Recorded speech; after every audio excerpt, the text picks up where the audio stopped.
कुंडलिका वरदे हरि विठ्ठल श्री ज्ञानदेव तुकाराम। आत्मज्ञान की लोरी, मार्कंडेय पुराण। लोकवाणी से सुने हुए विषय साहित्य में बहुत है। संतों के चरित्र, कथा और पुराणों से चुनी हुई और लोक जीवन को अनुभव के विषयों की गर्दी छोड़कर अनजान रास्ते से जिसकी भेंट हुई वो मदालसा कौन है, उसकी पहचान करवाना मानो गौरवपूर्ण भारतीय नारी परंपरा की ओर अंगुली निर्देश करना होगा। गार्गी मैत्रेय इन्होंने ज्ञान के क्षेत्र में एक अलग छाप छोड़ी है। सत्यवान की सावित्री जिस ज्ञान के बल पर नियति के नियमों को रोकने पर विवेश करती है, मदालसा उसी उत्तराधिकार से स्वयं का परिचय करवाती है। मृत्यु, पाताल, स्वर्ग इन तीनों लोकों में घटित हो रही यह कथा पर भूमि कोई भी हो, सर्वेश्वर भगवान शंकर भोलेनाथ आत्मज्ञान प्रदान करे तो असाध्य कार्य क्या हो सकता है। सुनने में अद्भुत रमणीय लगने वाली ये कथा भारतीय तत्वज्ञान के विज्ञान में सिद्ध हो चुका मूर्तिमान सत्य है। कथा बहुत ही सरस लगती है जब यह तेजस्वी माता उपदेश के रूप में यह आत्मज्ञान अपने पुत्रों को देती है। विचार व्यवहार पूर्ण होकर सही अर्थ से मंगल होता है।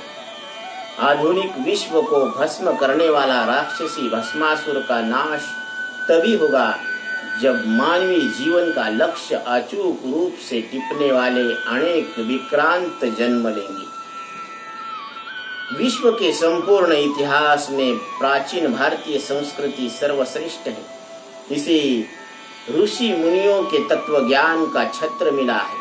मार्कंडेय पुराण से जुड़ी यह कथा मानवीय जीवन को आत्मज्ञान का स्पष्ट बोध करवाती है। नारी रत्न मदालसा रोते हुए बालक को गोदी में लेकर और उसे चुप करने हेतु तो लोरी गा रही थी।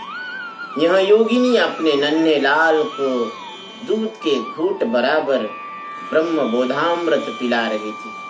इस लोरी के माध्यम से अद्वैत बोध दे रही थी और वह निष्पाप निर्विकारी बाल मन यह सारा बोध अपने हृदय में बसा रहा था।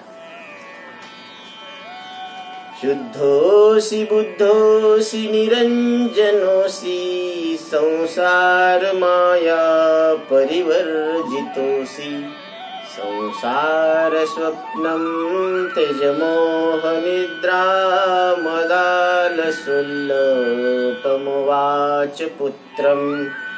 पुत्र, यह संसार परिवर्तनशील और स्वप्न के समान है, इसलिए मोह निद्रा का त्याग करो क्योंकि तुम शुद्ध हो, बुद्ध हो, निरंजन हो।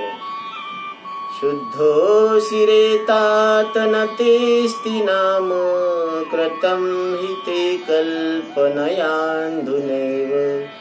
पंचात्मकं देहमिदं न तेस्ति नैवास्य त्वं रोदिसि कस्य हेतोः।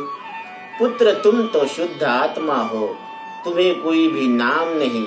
यह काल्पनिक नाम तो अभी रखा हुआ है। देह भी पंच महाभूतों से रचा हुआ है। यह देह तुम नहीं हो और न तुम देह के हो, फिर तुम क्यों रो रहे हो।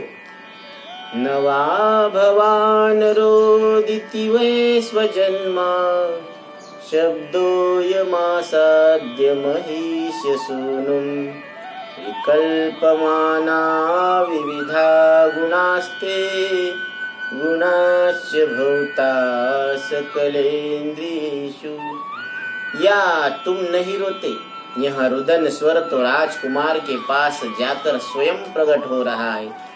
तुम्हारे हर अंग से तरह तरह से गुण और अवगुणों का आना जाना भी एक प्राकृतिक खेल है।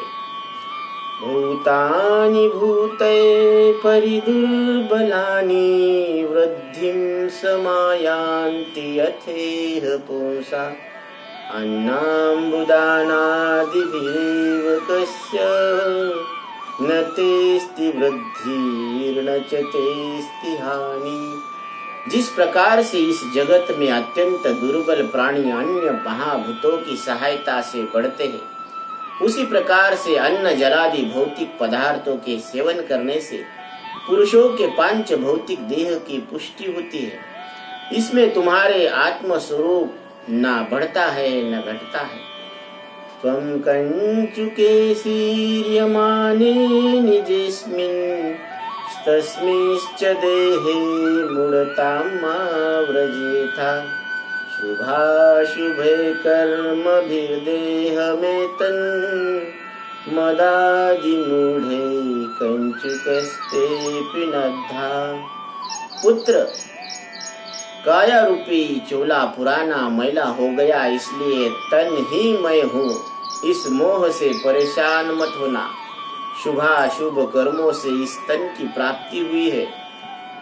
तुम्हारा यह तन का चोला मद और गर्व से बंधा हुआ है, फिर भी तुम मुक्त ही हो।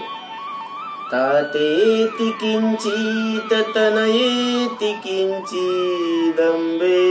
किंचिद्रहितेति किंचित् ममेति किंचिन्न ममेति किंचित् त्वं भूतसंगा बहुमानयेथा।